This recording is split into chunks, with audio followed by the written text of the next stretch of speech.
May God open our eyes to see, our ears to hear, and our hearts to love. During Lent and Holy Week, this community of faith at Pitt Street has reflected on trees, on the way that in order to keep growing, some trees lose their bark for a season. Some of the tree photographs from Lent taken by Hazel and others in the congregation have been hung on the church wall. Several species of Australian trees evidence this often spectacular unveiling and unwrapping as the hard outer layer of the tree peels away to reveal a soft core. There is beauty in what is stripped away and in what is revealed. We reflected on this season in our lives and on taking time to let go, to renew, to be vulnerable in order to grow. On Good Friday, we turned towards the tree, the cross of wood, which we draped with bark, and we remembered the cross on which Jesus was crucified. That cross was in the centre on Friday. It is more distant now, but still present. The bark has become fertile ground as the tree has given of its being to nourish emerging signs of new life, as we embrace the return of love. And if you can't see the bark and the green shoots, come and have a look at morning tea and coffee time. The church has often represented resurrection as dramatic, as a triumph, as a grand action of divine power. But I think that resurrection comes quietly and slowly, that it comes in tentative fragility, small green blades rising in places where there seemed to be no possibility of life. That it whispers rather than roars. It whispers to us, I love you and I am not dead. One of my favourite books is The Colour Purple by Alice Walker. Published in 1982, it was a textbook in the first feminist theology class that I took when I started my postgraduate studies at Union Seminary in New York in 1983. The main character, who is the narrator of the story, tells us her story through letters addressed to God and to her sister. She is Celie, a poor black woman who has been abused all her life by men in her family and by the white supremacist world in which she lived. The novel is set in rural Georgia in the US in the first half of the 20th century. And in it, Alice Walker reimagines God and she writes resurrection.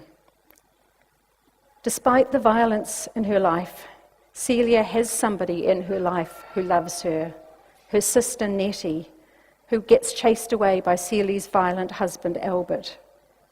Albert doesn't ever let Celie see the mail, so Celie does not hear from Nettie and starts to believe that her sister is dead. But Nettie isn't dead. She has gone to Africa as a missionary and writes many letters to Celie over the years. Nettie never receives a reply, but she keeps writing letters to Celie anyway.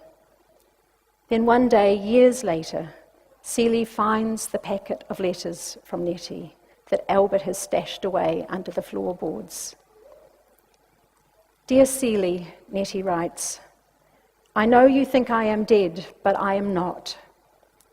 Nettie explains that she has been faithfully writing to Celie all along, and she continues to try to reach her, to tell her, one thing I want you to know, I love you and I am not dead. I love you and I am not dead. You may think I am dead and you are unloved, but I am not dead and you are loved. Celie suffers terrible childhood abuse from her father and further abuse through the forced marriage to a violent man. She has her babies taken away from her sister driven from her. But God loves Celie, and her life, so full of hardship because of the hard-heartedness of others, is transformed anyway. When Celie and Nettie are both old and grey, they are finally reunited, and they fall down on the ground with joy. Everyone, Celie says, must be thinking how old they look. But I don't think us feel old at all, she said, and us so happy. Matter of fact, I think this is the youngest us ever felt. Old, but young and new anyway. Easter is the divine yes to Jesus, and to new life, and new creation, and to new life in us. When the world said or says no to Jesus, and to new life and new creation, to reconciliation and peace, justice, healing and mercy, the divine says yes anyway, and raises up our hope. Like Nettie to Celie, Jesus speaks through the years and says, even today, even to us, I love you and I am not dead. The words Jesus said, the actions he took, the love that he expressed did not die. Through stories told in community, from generation to generation, they live. We lose the mystery and the power if we try to pin resurrection down to the facts of what did or did not happen after Jesus of Nazareth was executed by the Roman Empire. The Romans feared insurrection, which they thought could be put down by the torture and public death of that rabble-rouser Jesus. They had no idea that far more dangerous than insurrection was resurrection, the truth that the dream of God made flesh in the life of Jesus could not be crushed by imperial power and might. Jesus' dream of the reign of God, where peace is achieved not by violence but with justice, this passion of Jesus is alive and well and lives in, with, through and beyond you and me by the power we call God.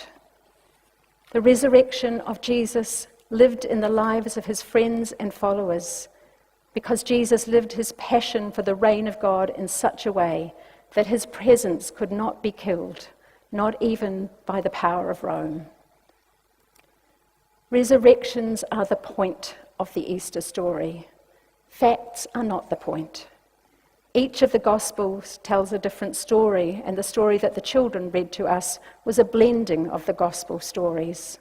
Those Gospel stories don't all agree on the facts, but instead give us, in Frederick Buechner's words, a narrative that is as fragmented, shadowy, and incomplete as life itself.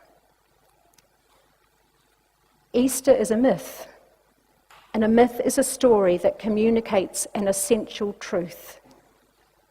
Easter, the myth of dying and rising again, is the truth that is in the fabric, the DNA of life itself. There are questions, but they are questions of meaning that can only be answered with the living of our lives in community. How do we care for one another in ways that do not suffocate or oppress? How do we pursue the well-being of our neighbour in the context of complex realities such as the global displacement of millions of people who have become refugees and asylum seekers, in the face of a complicated reality such as the rise of white supremacy? How are communities developed positively around respect and care for each person rather than around a common enemy? How is the delicate web of life on this planet Earth to be sustained in the face of climate change? How are the systemic causes of non-love to be eliminated? John Shelby Spong has spoken of loving God in this resurrection context in this way. He wrote, "Loving God means that people do not treat the legitimacy of their own spiritual path as a sign that every other spiritual path is somehow illegitimate. Loving your neighbour, he says, means treating all people, regardless of race, gender, sexual orientation, age, disability, nationality, ethnicity, or economic class, all people as holy, as having been made in God's image. And loving ourselves means basing our lives on the faith that all things are made new and all people are loved by God. To live with this faith is to live in the spirit of the prophet and teacher Jesus and his community of friends. It is to embrace life, not to be scared of it. To experience new life here and now. As we celebrate this Easter, we acknowledge that all we have are fragmentary stories, told and retold, shaped and reshaped by people of faith from generation to generation. Just stories that tell us that in the midst of brokenness, healing stirs. That in the midst of darkness, a light shines. That in the midst of death, life is breaking forth. That when all seems lost, hope springs eternal. Resurrection isn't so much something that we believe in or not. Resurrection is something that the sacred invites us to witness and then to live in the embrace of love that has returned. Amen.